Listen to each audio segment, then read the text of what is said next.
joining us to discuss the government's position and reactions as the world marks 10 years of the Chibok abduction.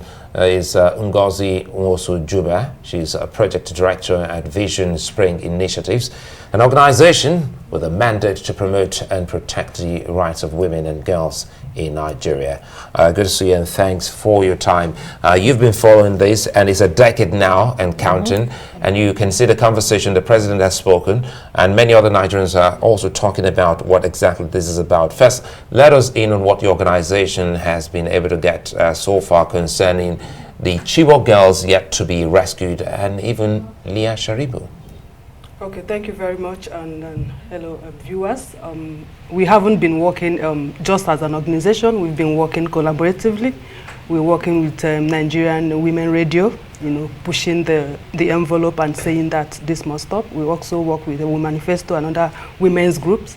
And then I remember it was the second year when the girls were taken, we got support to go to Chibok and speak to the parents of those girls. It was really difficult. Then we found a way to bring about 10 of them to Lagos, to speak to them, because I think that the government didn't realize that it was not just the abducted girls that were going through a difficult time. Their parents also, from what I read as at yesterday, 30 of those parents had died. So it was not just about those girls, And so we invited them to Lagos. It was a safe place where the trauma wouldn't be so much, had some kind of psychosocial support training with them, where they cried their hearts out, and then, it was really sad. That was what my organization has done. And then we've also partnered with others to monitor and also see what government is doing in that regard. And so what we've done, has been to remind the government, count the years till the 10th year, and nothing much has happened. We still have 93 girls there, and then those who are back are not faring any better because their parents. I remember Nigeria Women Radio went to the state, they did a documentary, and the parents are worse off.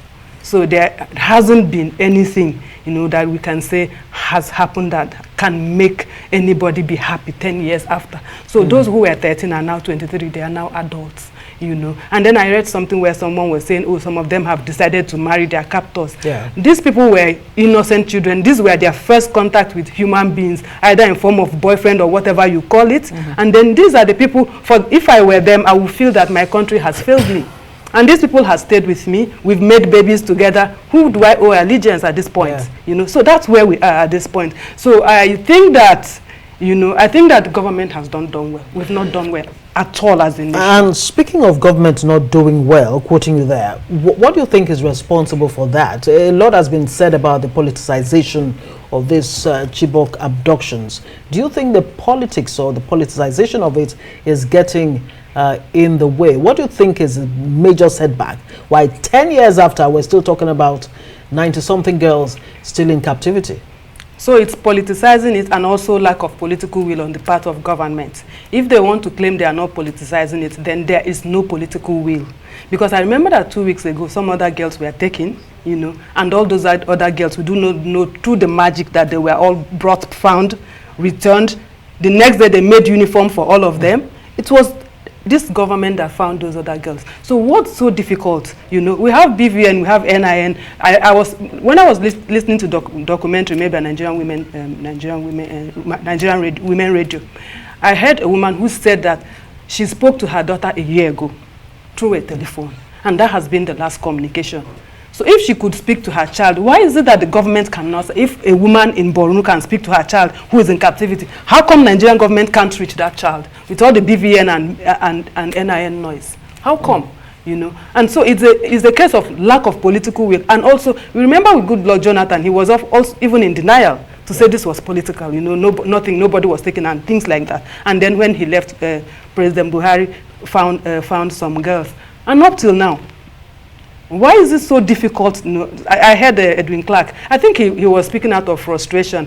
Maybe they should get to the forest if nobody can reach these girls, but somehow these Boko Haram people are still coming back to Zamfara State and the other states to come and pick more girls. It's problematic. And, well, I hate to think that we're sounding like 10 years ago, deja vu, the same thing, asking these questions, and they have all refused to go. But quickly, you just told us that someone spoke with a child a year ago. Yes. over the phone. Yes. And did you ask, I don't know if your organization found out if they reported to the authorities, because it takes everyone to be on the same page to get to the bottom of this. Absolutely. Because I also heard the UNICEF woman saying something about multi-sectoral approach. Yes. Yeah. That is actually very, very important. But this documentary just happened. You know, this documentary just happened to mark the 10 years. I think that the next step then would be to reach this woman and to find out, you know, how she was able to reach this girl. But she is also complaining that in the last 1 year, so we just heard that she spoke to her a year ago. And since that time, she has not been able to. So I didn't even know there was any form of communication. That's a proof of life. Exactly. Yes. You know, so we just heard this one that I spoke to her a year ago and I've not been able to reach her. Because we are trying to find out, because there are so many claims, we've done this and that for them. And the women are saying, we've been abandoned. We are suffering from one illness or the other. The government, the claims that the government is making about taking care of us, it's not true.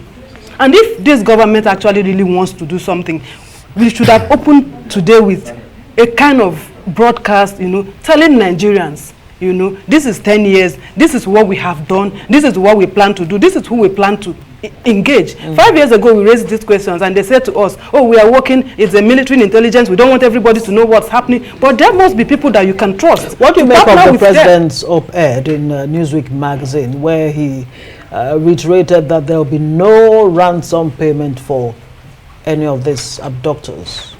So they are the ones who somehow know the people and the things behind this ransom. They are the ones who started paying ransom. You know, they are the ones who started paying it. I do not know. I think that it shouldn't have happened in the first place. But that was the way people went. People were paying. Even when they pay, at times they tell us that nothing has been paid. If maybe they should help us and find these young people and then put those laws and say, henceforth, you know, if they have plans to find these girls, they should. I'm not even sure that some of these girls are. I'm not even sure whether they want to be part of us anymore, even if they are. Yeah, because we've heard stories of them saying they'd rather be with their abductors, their husbands. They actually call them husbands because that's the life they've known. Some were 13, 14, 15. They were minors when they left, and now they are adults. They've had babies with all of them. I think that it doesn't make sense actually because if you keep paying this, what they call it, paying this money, people will they will take it as a profession, and that's what it has become. You know. We'll have to say thank you very much. But sorry, but if you don't want to pay ransom, you need to make the schools safe. Absolutely. You know?